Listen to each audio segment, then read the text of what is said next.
Sa iba na balita, sumiklab ang napakalaking sunog sa isang warehouse po sa Marikina City. Kanina po yung tanghali. Dahil po sa bilis ng pagkalat ng apoy, agad na iniakyat sa ikatlong alarma ang sunog. Makaran lamang po ng kalahating oras. Alamin po natin ang update sa live report ni Erlo Bringas. Erlo.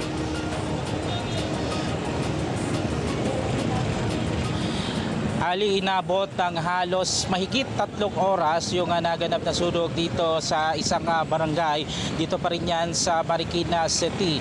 Yan ay matapos sumiklab ng sunog sa isang warehouse na naglalaman pala ng mga plastic at electrical products. Ang Bureau of Fire Protection bahagyang nahirapan daw sa pag-aapula ng sunog sa nasabing warehouse. Alas 11:20 ng umaga kanina nang sumiklab ang sunog sa isang warehouse na yan sa Malaya Street, Purok 7, Barangay Malanday, Marikina City. Halos nabalot ng napakaitim at napakakapal na usok ang nasusunog na warehouse. Tulong-tulong ang mga fire volunteer maging taga BFP para agad na matumbok ang nasusunog at pinagmumula ng sunog at agad itong maapula.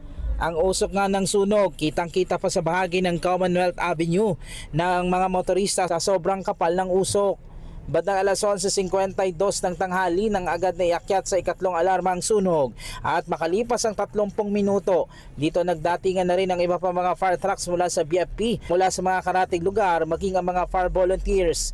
Ayon sa Bureau of Fire Protection, isang bodega ng plastic at electrical products ang nasunog kaya hindi agad ito maapula. Marami po siyang laman, assorted na puro construction materials, mga pintura, plastic, kahoy, mga plywood.